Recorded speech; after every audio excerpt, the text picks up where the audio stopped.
Agora vamos falar de mercado de trabalho. Hoje foram divulgados os dados do CAGED, que é o cadastro do Ministério, que aponta aí o que acontece o emprego formal no país. E o mês de abril registrou o fechamento de 2.372 vagas de contrato intermitente.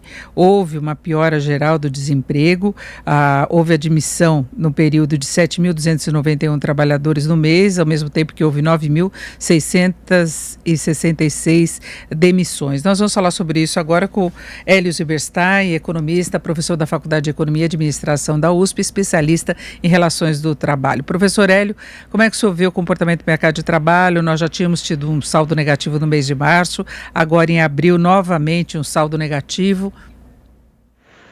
Olha, Denise, eu vejo esse resultado divulgado hoje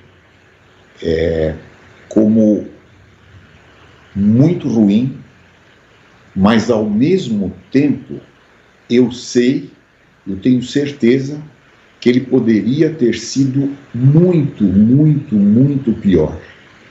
É como se a gente estivesse merecendo levar um 7-1 e levou 1-0 só. Perdemos o jogo, mas pelo menos foi de 1-0. Quer dizer, a mensagem que fica é que nós estamos resistindo. Por que eu estou dizendo isso? Quer dizer, o seu ouvinte deve estar imaginando que eu estou ficando meio maluco com a quarentena, isolado em casa, aguentando a mulher sozinho. Mas não é isso. É que a economia brasileira levou uma trombada de frente, um caminhão, como a gente dizia antigamente. Se a gente olhar para outros países, a gente vai ver o tamanho do desastre que nós evitamos. Veja, nos Estados Unidos, como é que eles acompanham semanalmente o mercado de trabalho? Eles olham para a quantidade de novos pedidos de seguro-desemprego. Então, antes do Covid, em média, era 200 mil por semana. Quer dizer, 200 mil ficavam desempregados e iam pedir o seguro-desemprego. O emprego crescendo lá. Os 200 mil perdiam emprego, não conseguiam achar. Quando veio a pandemia, multiplicou por 30, foi para 6 milhões por semana nos Estados Unidos. Por quê? Porque eles não têm nenhum mecanismo para segurar, para manter a relação de trabalho. Nós aqui, a gente tem que dizer isso, a gente tem que reconhecer. Nessa área do governo existe uma equipe competentíssima.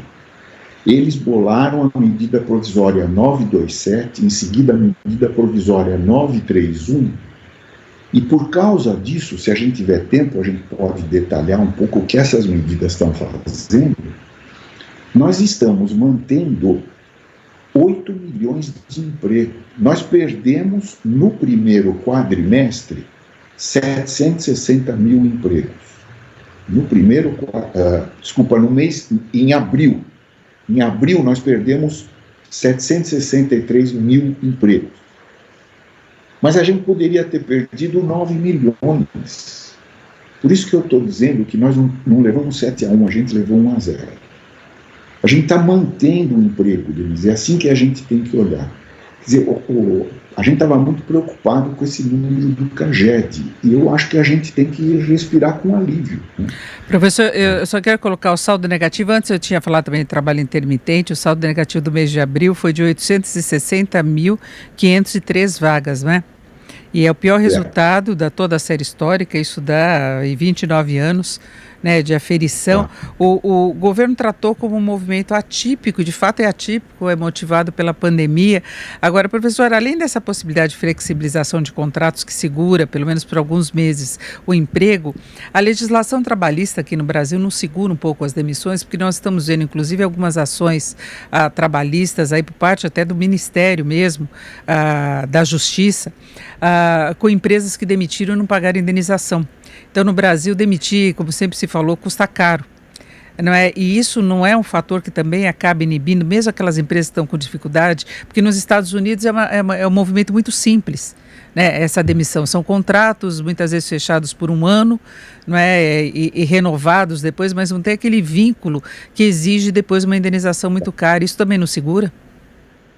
segura, mas veja, Denise, nada impediria, a empresa não tem mais dinheiro para pagar o salário, digamos.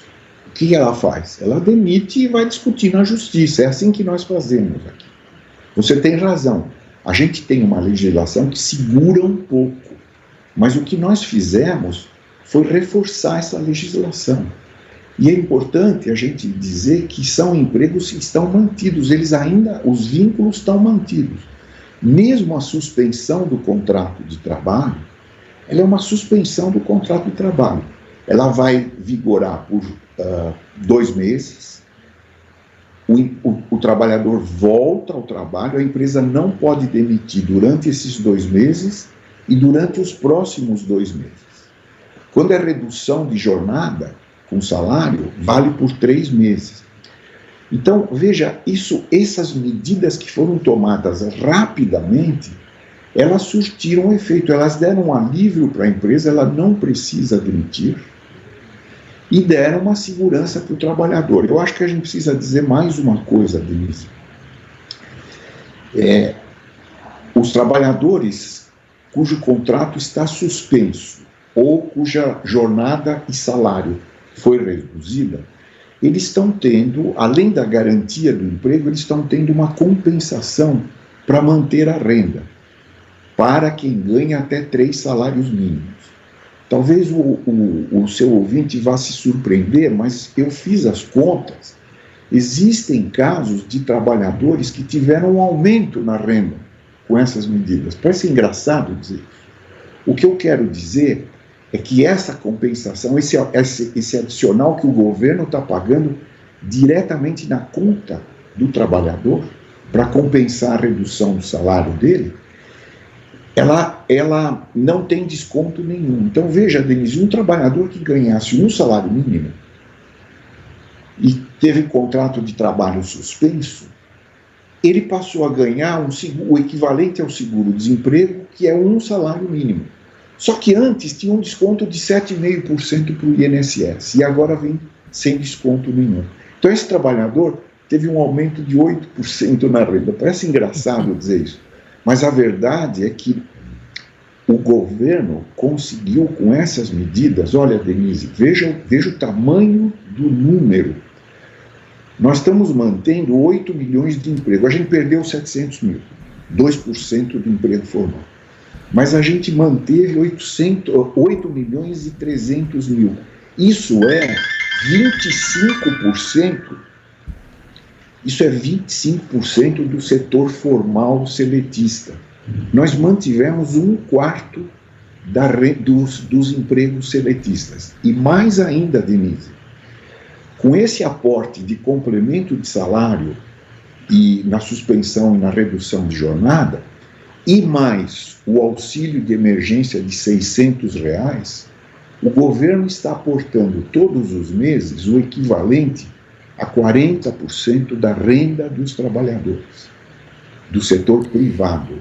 Agora, professor, eu queria tocar exatamente nesse assunto, que o governo está pagando o auxílio emergencial, mas nós estamos falando do CAGED, que é o emprego formal no país, aquele com carteira assinada. Agora, na informalidade, a gente pode ter um desemprego muito maior, porque houve uma recuperação do emprego aí nos últimos anos, um pós-recessão, muito relacionado à informalidade. E não apenas aquele trabalhador por conta própria, aquele que faz um bico, que está lá trabalhando, que é um ambulante, que está recebendo esse auxílio do governo, mas empregos mesmo, empresas que tinham funcionários sem registro, né, e podem ter demitido, porque aí não tem essa preocupação toda com ação na justiça e tudo mais. A gente deve ter um nível de desemprego muito superior, né?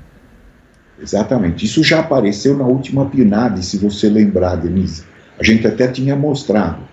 Até março, a gente estava segurando o emprego formal, mas o Covid já estava atacando fortemente o informal. Porque o informal é a pessoa que vende alguma coisa na rua, é o autônomo, é o que faz bico. As pessoas pararam de comprar o serviço deles, pararam de comprar o sanduíche que ele vendia. Então ele se defrontou imediatamente com o desemprego.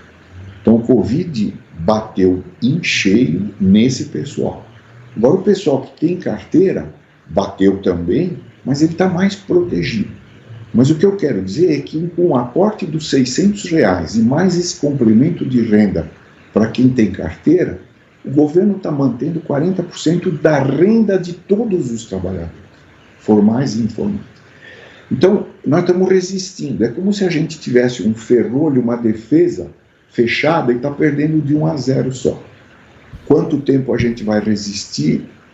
Espero que a gente consiga resistir até o momento que o crescimento volte. Professor, vamos lembrar que tem estabilidade pelo período em que há redução de jornada e redução da remuneração ou suspensão de contrato de trabalho. Depois perde essa estabilidade temporária e a gente tem ainda projeções muito ruins para a economia, que a gente espera que não se confirme, mas o segundo trimestre principalmente deve ser muito ruim em termos de atividade, não dá talvez para contar com uma recuperação. Os números em maio podem piorar também, não apenas em abril, e fica exatamente essa dúvida depois do potencial de reação da economia e de reação de mercado de trabalho, né? Denise, só um esclarecimento: esses acordos de suspensão do contrato de trabalho ou de redução de salário e jornada, eles garantem um emprego durante a vigência deles e por um outro período igual ao da vigência. Então isso significa, Denise, que esses trabalhadores que têm esses acordos, e a maioria foi firmada em abril e maio, eles estão garantidos até agosto nesse emprego. Tá? E a gente não pode descartar a possibilidade do governo prorrogar isso. O que eu estou dizendo é que nós estamos, nesse momento, para nós, o mais importante é resistir e ficar no 1-0. Se a gente conseguir ficar no 1-0, fica mais fácil lá na frente de virar. O que não pode acontecer é um 7-1. E a gente está evitando o 7-1. A estabilidade depois de passado esse período, né, de redução da jornada, aí você dobra o período que chegaria exatamente ao mês de agosto, e aí que eu colocava essa dúvida quanto ao potencial de reação da economia, porque a gente já vinha notando uma dificuldade para o mercado de trabalho reagir como um todo, né? Ele até vinha reagindo, mas com muita lentidão, né, professor? Para encerrarmos. É uma pena, porque os números de janeiro, fevereiro e março estavam ótimos. O mercado estava crescendo em relação ao ano anterior. A gente devagarinho estava começando a subir. Foi uma pena que aconteceu. Quer dizer, a gente nunca teve um comportamento tão desastroso no mercado de trabalho. Mas também a gente nunca teve uma pandemia desse tamanho. Pois é. Por isso que o governo chama de movimento atípico. É atípico tudo que nós estamos vivendo nessa situação, né? Viver de máscara, isolamento social, tudo isso é atípico e o desemprego é uma consequência. Ouvimos Hélio Zuberstein, economista, professor da Faculdade de Economia e Administração da USP. Professor Hélio, mais uma vez, muito obrigada. Uma boa tarde. Boa tarde, Denise.